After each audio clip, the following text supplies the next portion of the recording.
What's up everybody, how's it going? This might be one of my most informative videos yet. I paired up with a real-life, living, breathing Google recruiter, a Google technical recruiter, and I sat down with her. Her name is Amy Miller. I asked her questions about how to contact recruiters, how to land interviews at big tech companies like Google, how to negotiate offers, all kinds of questions, including questions that you wanted me to ask her. So if you're interested in landing a job at Google or any other big tech company, or if you think that you're going to want to in the future, watch this video. 3 super quick things before we jump into the video. Number 1, we covered a lot of content, so I divided the video into 2 videos. This is the first one where we talk a lot about applying to Google, talking to recruiters. Your questions are kind of scattered throughout the video with a lot of them at the very end, so make sure to watch the video in its entirety. The second thing that I wanted to say is that this video took a very long time to make. We actually had to record it twice with Amy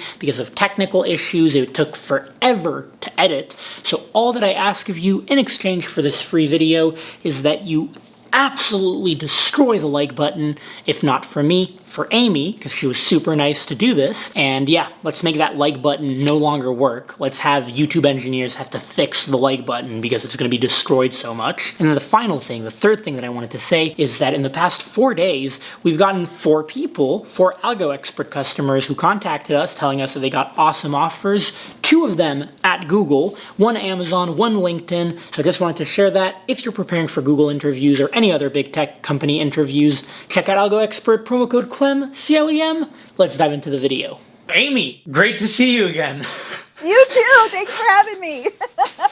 We had a little hiccup last time with tech and with recording, but we are committed to doing this video for you. Let's get started. Why don't you start by telling us a little bit about yourself? Absolutely. So I'm Amy Miller. I'm a technical recruiter, but clearly not very technical as, proven in our early stages of our relationship here.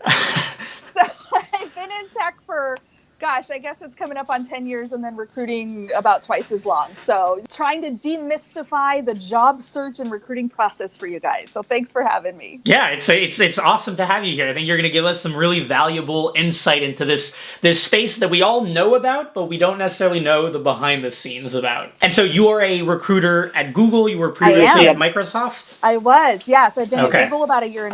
I spent about 5.5 years at Microsoft, so tucked up here in the Pacific Northwest. Awesome. In Seattle, the Seattle area. Yes. Cool. Why don't we start by having you tell the audience what a recruiter's job really is? Because my understanding as a candidate is that the recruiter is at the beginning stages of the interview process when you contact a company and get the interview process set up. And then they're at the very end where you get your offer, or maybe you don't get your offer and they give you feedback. But I'm curious, what are your thoughts on the entire process? Yeah, absolutely. So the way that I think about it, if I were to give you like a 1-sentence description of my job, is I solve business problems through talent. So my job, and in this role, I work exclusively with YouTube. I work exclusively with engineering managers. My job is to work really closely with those leaders, figure out what are the gaps, where are the missing pieces, what are we shipping, what talent do we need to make this happen, specifically from a leadership perspective. Then I go, and it's one of 2 things. I'm either looking at people who are proactively coming in and applying and expressing interest in those roles, or I got to go hunt for them. So it's a 2-part, or 2-fold process. Once we get them interested, obviously we get them into process, interviewing, all that fun stuff, all the way through close, which is hopefully me giving you an offer that you love and you saying yes. Right. It's interesting that you mentioned that you also are serving the team's needs, right? The people who are hiring and looking for engineers or engineering managers. One thing that I was going to say is that I think as a candidate, we take for granted how helpful recruiters can be, especially good recruiters. Personally speaking, I do think that I had really good experiences with recruiters, especially at Google and at Facebook. But I think that as candidates, we actually take it for granted because we're so focused on the interview process and, our end goal, because we're nervous about the interviews maybe and all that. And we forget that the recruiters have helped us along the way from, the very beginning to the very end. Yeah, definitely. Thinking about someone, a leader that I helped recruit, not to YouTube, but a leader that I had helped recruit actually made a statement to me once. He was thanking me for being a good recruiter. But anyway, the bigger point, he actually made a comment that he's always felt like recruiters were just kind of a necessary evil. Like, I have to work with the recruiter. I have no choice. This is the way the game is played. This is a means to an end, right? This is just, I've got to work with this person, navigate this process so I can get to the real deal, which is the hiring team, the company, etc. So that was an eye-opener. I mean, even though it wasn't directed at me, I still kind of felt like, oh, that's good feedback. Like, we need to do better. Right. This is why I'm really excited about this conversation, is because I think there's just so much that candidates don't realize about recruiting as a field and what recruiters are looking for and all that. It's good to have all this information out there. Why don't we start by seeing if you can give advice to candidates who would like to contact you or any recruiter to seek out an opportunity? Yes, I actually wrote a post about this, so yeah, it might be a good plug link to share. A little plug there. But no, I think there's a couple things I would urge candidates to do. And one is, it's a very personal thing. I get it. It's your job search. It's your livelihood. But don't take it personally, right? I mean, you're probably going to reach out to 10, 15, 20 different recruiters. You're one of 100 that are reaching out to us. So that very first contact, unfortunately, we just don't have the opportunity to make it super personal.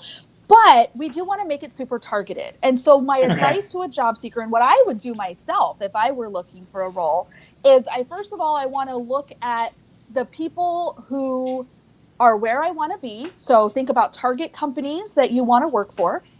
The recruiters, if we're talking recruiters specifically, that are recruiting for the kinds of talent that I am. I'm not going to go and hit up a recruiter who's hiring PMs because I'm a software engineer. I mean, I'm not, but you are. Right. So, you want to be really cognizant, and hopefully recruiters are doing a good job of making that really obvious in our LinkedIn profiles or social networks. So the idea is, where do I want to be? And does this person recruit what I want to do? Those are the first two big things. Then now you're prepping for this outreach, and you're going to send 10, 15, 20 of these, right? Make sure that you're giving a very clear, this is what I'm contacting you for. I'm an engineer. I'm working in this technology. I've seen a post or heard you're hiring or whatever the connection is. I'd like to be considered for a role. It is incredibly helpful if you tell me I applied online.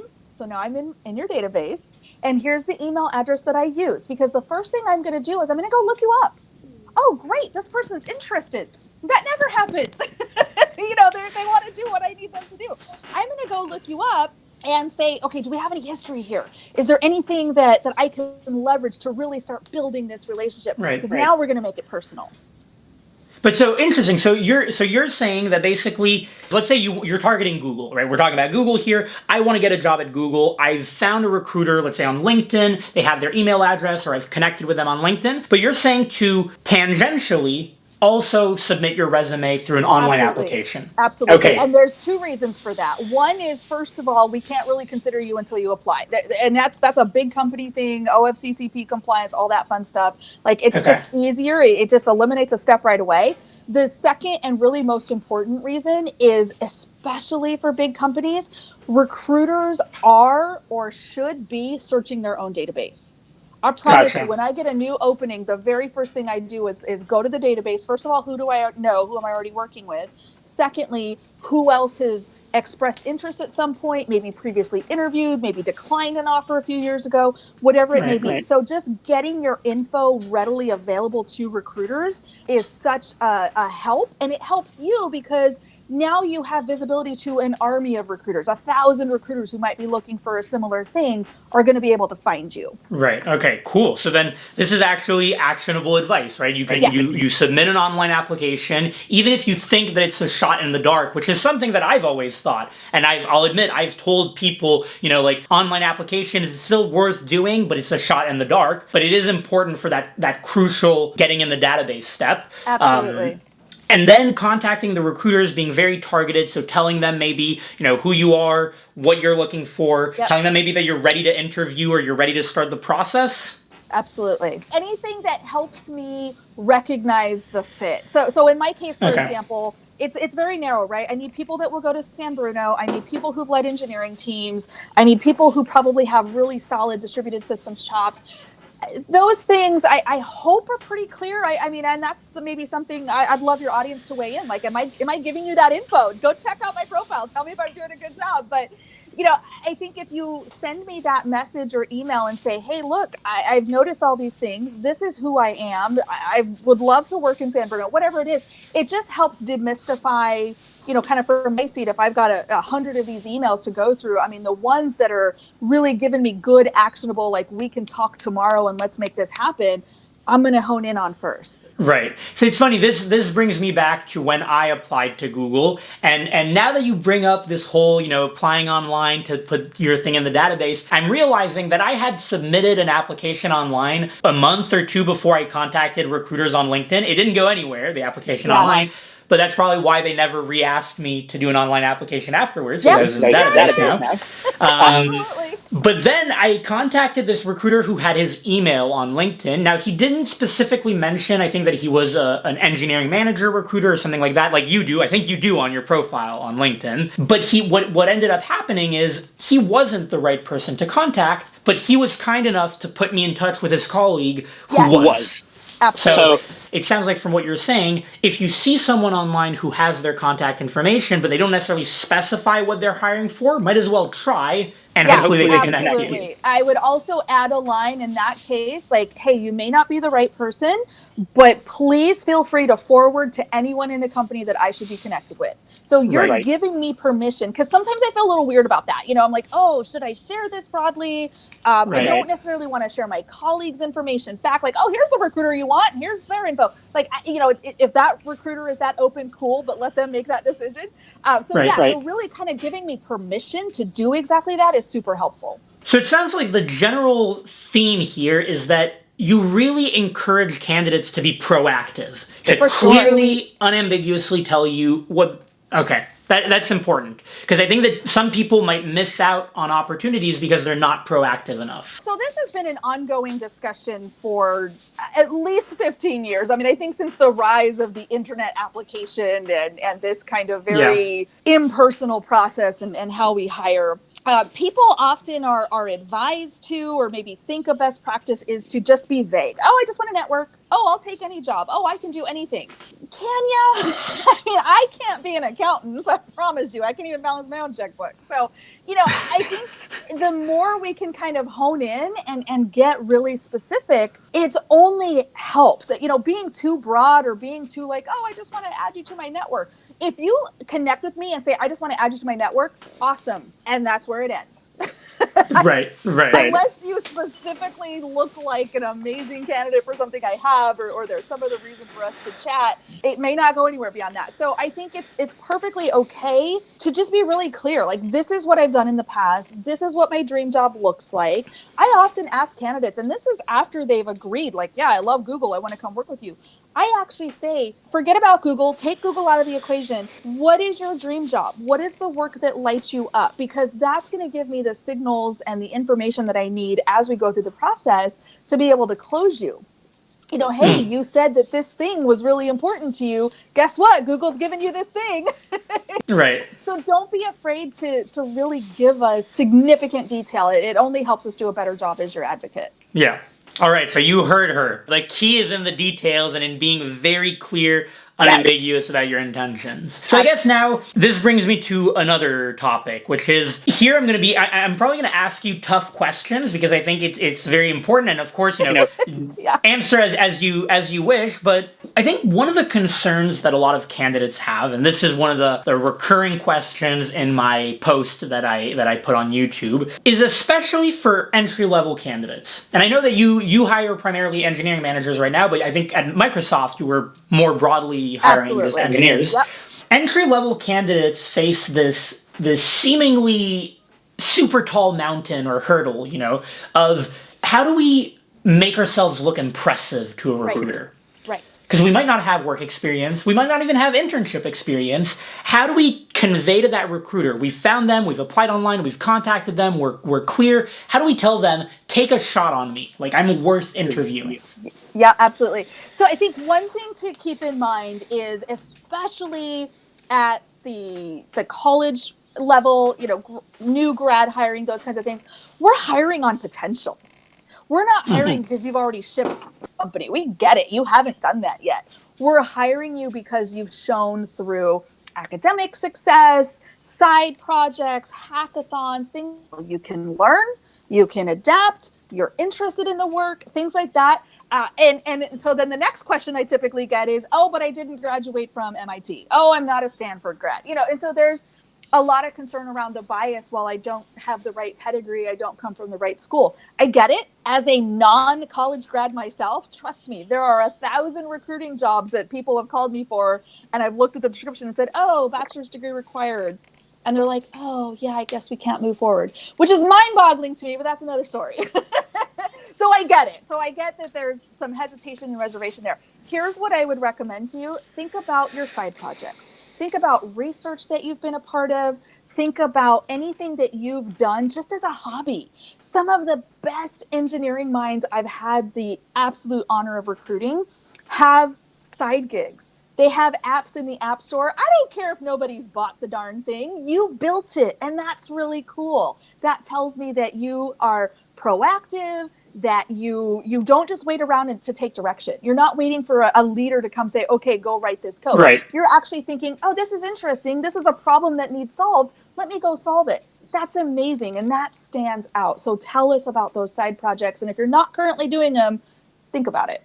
Yeah, definitely. And I think this is some of the advice that I've given, again, from my experience, that when you don't have work experience, when you don't necessarily come from a big name college, or you don't have a computer science degree, try to take advantage of these other things that you do have, like showing cool projects, showing passion. But then I guess the next question, and here, it's funny, you proactively answered a bunch of the questions I was going to throw at you, like the colleges and all that. But, and this was, I think, one of the questions on the post, what if you do have cool side projects and all that, but they're not, projects that you've necessarily, that are super impressive objectively, like they don't have millions of users or made tons of money. What do you think about that? Like, how do you convey that they're still an impressive piece of resume, for instance? Yeah, and I think you have to think about where you're at in your career, right? Like if you founded a startup, for example, and you built that startup from 0 to 100,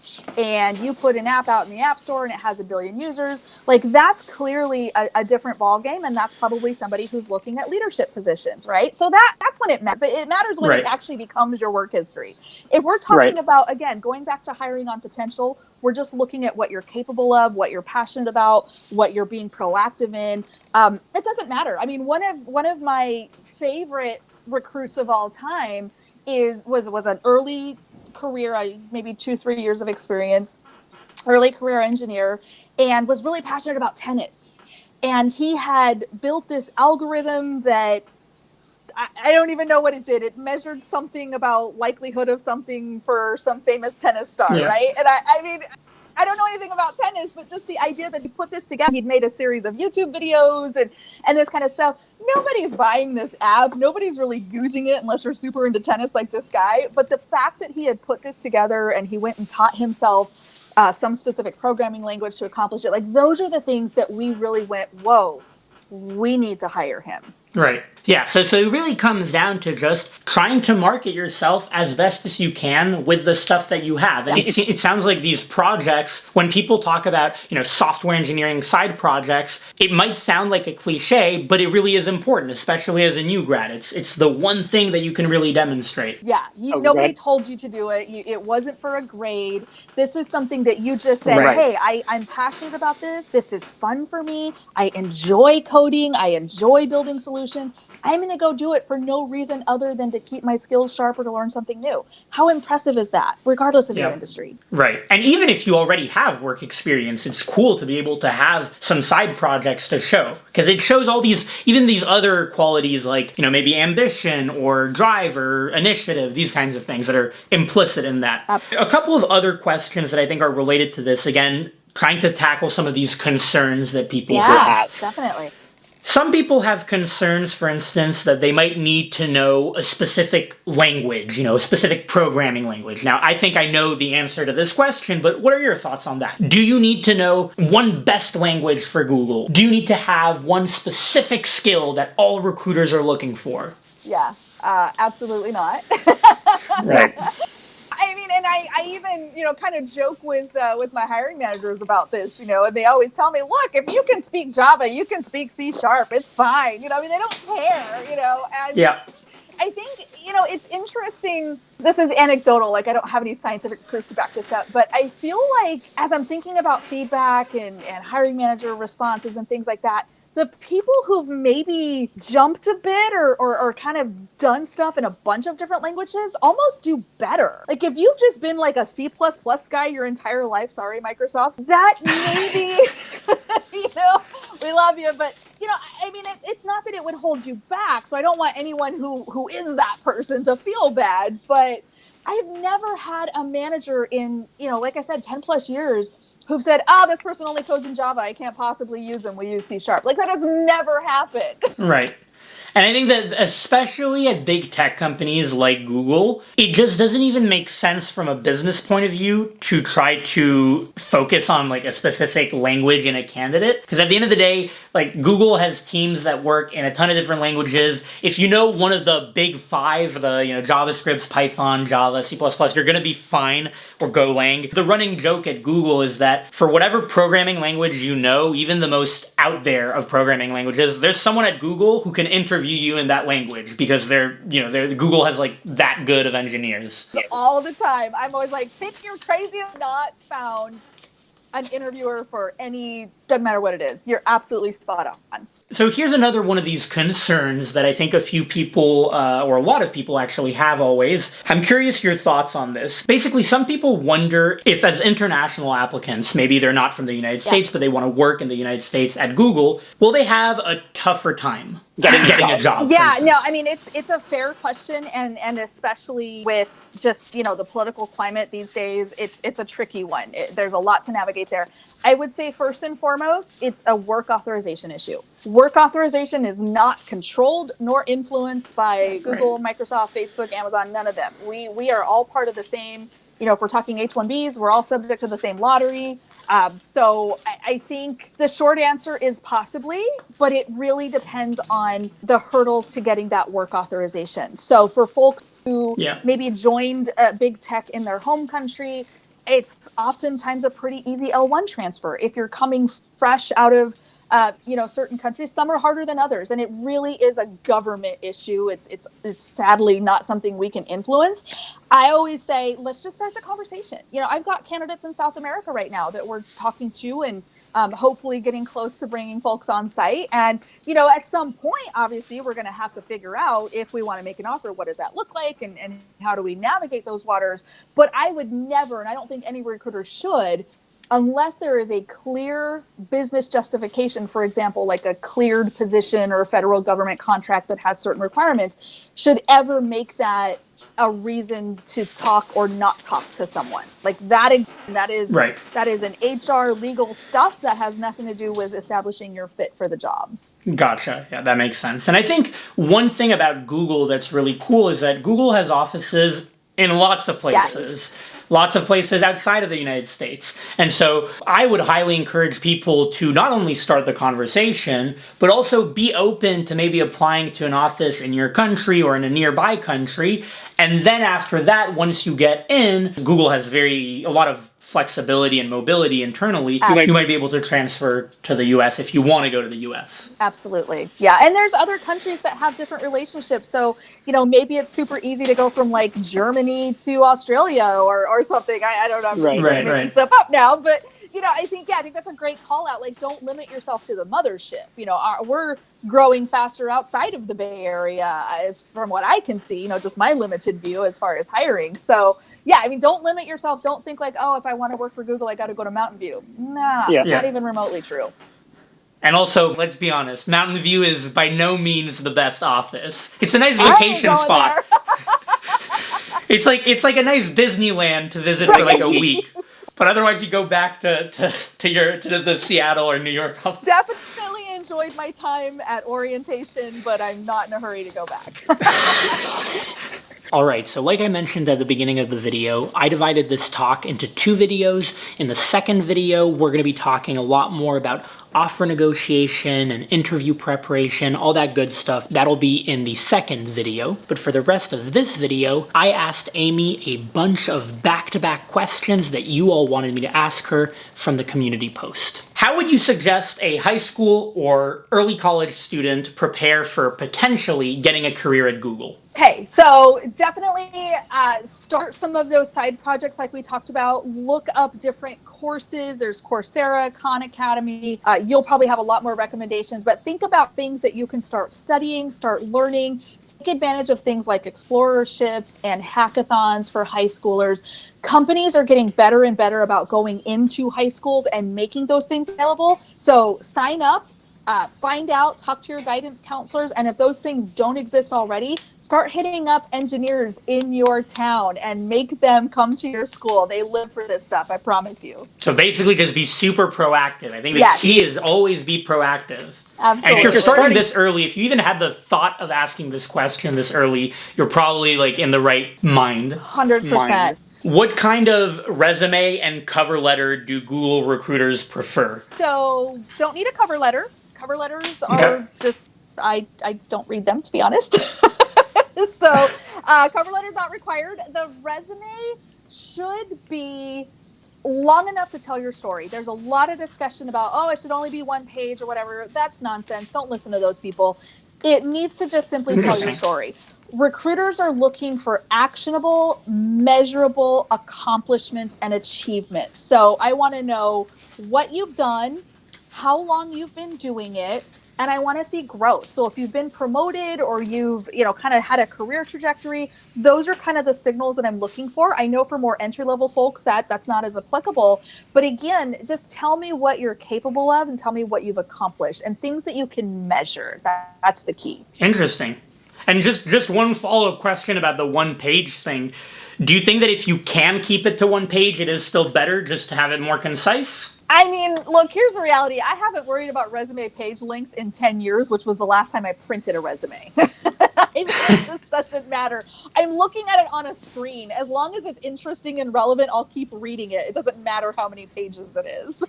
That's so interesting. You see, like, that's one of those nuggets of wisdom that I think is super interesting, because, like, I didn't even think about it. Probably the 1 page thing is really about the printing a resume, but that's true. We don't really print them anymore. So. Yeah, that's my opinion, for sure. What should you wear to a tech interview? It doesn't matter. I've made a bit of a name for myself as the yoga pants recruiter because I actually did wear kind of dressy yoga pants to my interview. No one noticed. So here's what I would say. If you're unsure, ask your recruiter. We typically recommend dressing a level up. So 1 level above what you want to be. If you're interviewing at a bank and everyone's wearing a suit and tie, wear a suit and tie. If you're interviewing for a tech company where everyone's walking around in, tennis shoes and Star Wars t-shirts, wear a polo, wear a button-down shirt, but jeans are totally fine. Just think about the environment you're going into. Ask the recruiter if you're not sure. We get these asked all the time, but it really doesn't matter. If I ever had a manager or an interviewer come back to me and say, I didn't like that person's shirt, they would never interview on my candidates panel ever again. And I would blast them loudly. It's really about feeling comfortable without being, obnoxious or disrespectful. Yeah, it's confidence, right? I mean, if there's one thing I'm going to say you've got to put on before you come into an interview, it's confidence. And I know for me, and we kind of joked about this the last time we talked, I wear red lipstick when I'm doing a talk or an interview or whatever, because it puts me in the mental place to feel good and empowered about what I'm delivering. And so whatever that is for you, if it's lucky socks or something else, wear that. This was one of the ones that I thought was kind of interesting. I'm curious what you're going to say. What's the number 1 factor that decides if someone gets hired or not? The deal breaker, so to speak. Interview feedback. It really is that simple. Like, do you have the right signal? Do you have the right expertise? Did we prove it during the interview process? It is literally interview feedback. This person meets the requirements, passes the bar, or doesn't. You heard her. Interview feedback. I'm not going to say anything here, but interview feedback. How well you perform on interviews. That's it. Seriously, you heard her. Interview feedback. Your interview performance is the most important thing. What a perfect plug for Algo Expert. Don't forget to use the promo code CLEM, C-L-E-M, for a discount on the platform. I seriously hope that you found the video informative. I hope that you found it really useful, and I'll see you in the next one. Oh, and if you haven't destroyed the like button yet, please don't forget to do so. Thanks.